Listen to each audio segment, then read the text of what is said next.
No, the ceasefire is not over. Ultimately, this is a separate and distinct project, and we expected there would be some churn at the beginning, which happened. And we said we would defend and defend aggressively, and we absolutely have. Iran knows that. And ultimately, the president's going to make a decision whether anything were to escalate into a violation of a ceasefire. The Defense Secretary also said the new U.S. push to help guide commercial vessels through the strait has proven successful. He points to 2 U.S.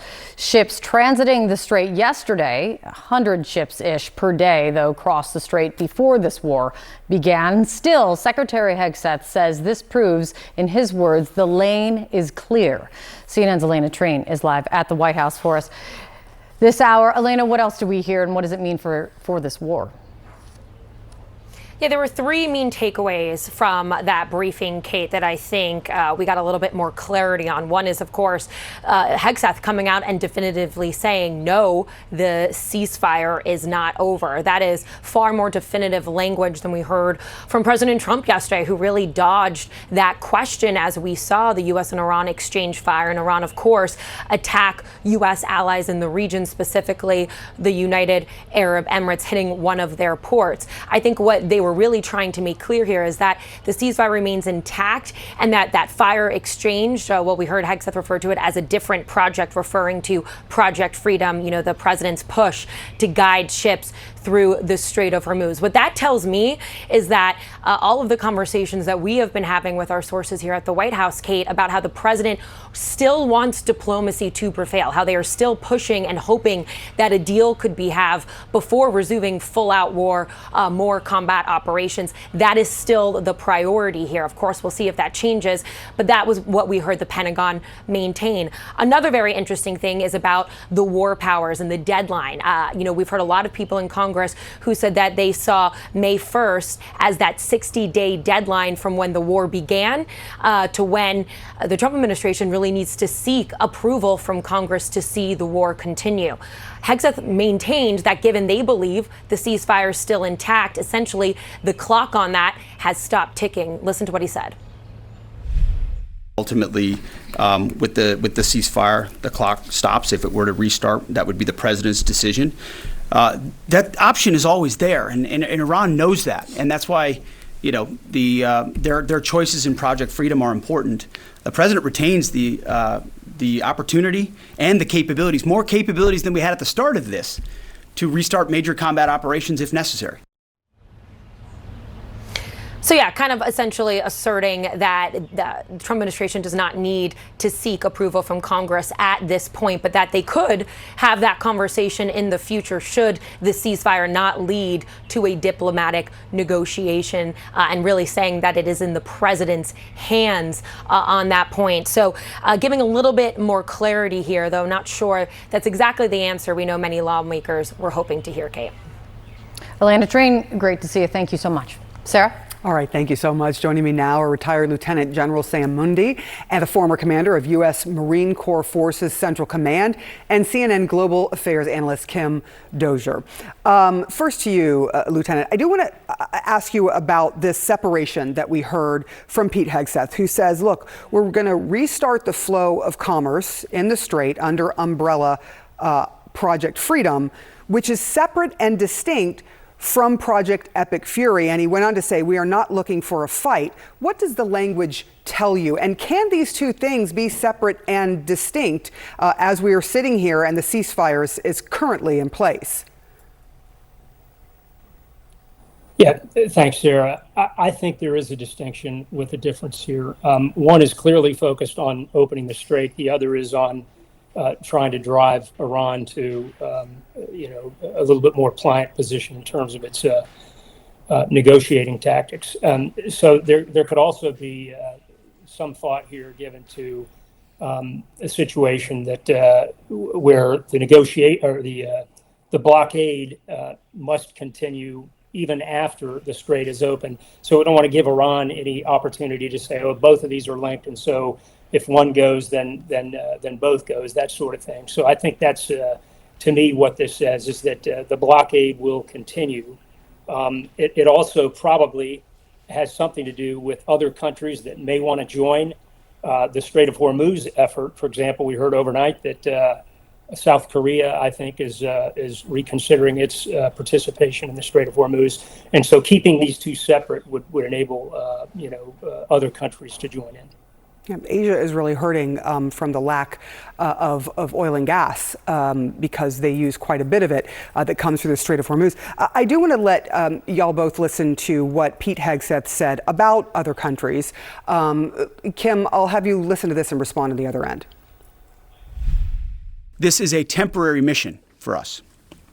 As I've said before, the world needs this waterway a lot more than we do. We're stabilizing the situation so commerce can flow again, but we expect the world to step up. Now, Kim, we all know they did not go to the world, so to speak, to sort of try to get them on board before taking up this war.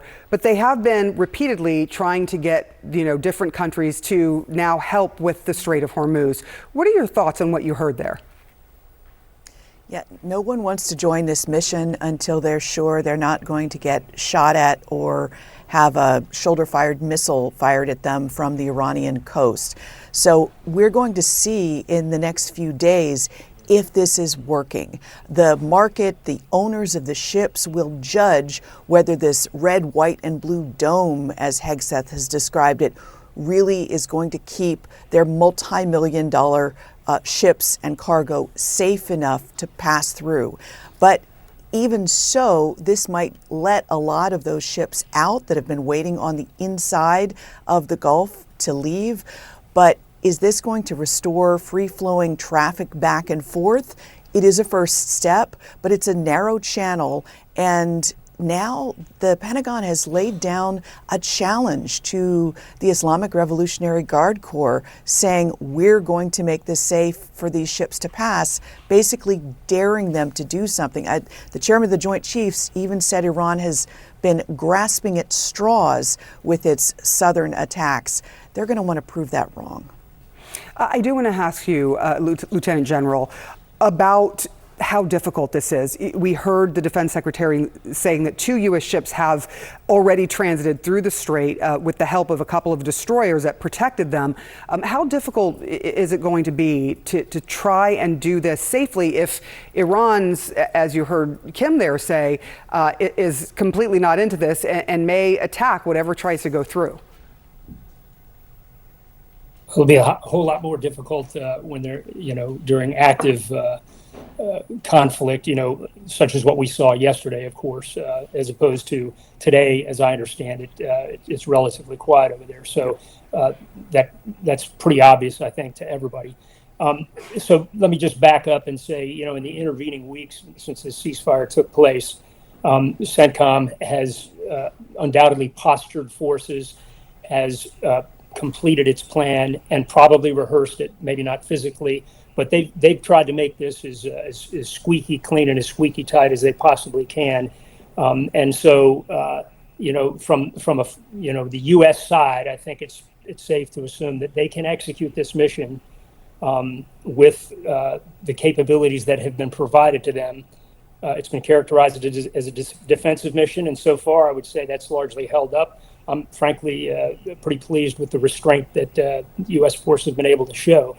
So it's difficult, but there are a couple of things in favor of the operation. One is that this route that is south of the normal traffic separation scheme, the one that hugs the Omani coast, is as close to Oman and the United Arab Emirates, of course, the southern side of the Gulf as you come through the strait, as you can possibly be. So that gives a little bit more standoff time to react to Iranian attacks against it. It also means that these small boats that are appearing in the news, the 6 or 7, according to some report that we heard overnight, that were destroyed, that were taken care of by U.S. forces, they're going to have a lot longer run to get across, and they're essentially going to be coming into the teeth of the defense. So I think those are some things that speak to how this could possibly work in our favor.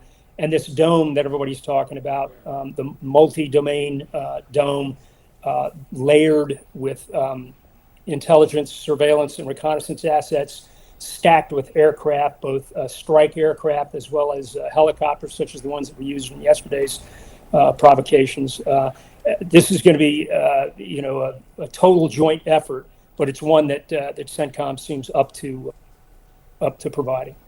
All right, retired Lieutenant General Sam Mundy and Kim Dozier, thank you both so much for your analysis this morning.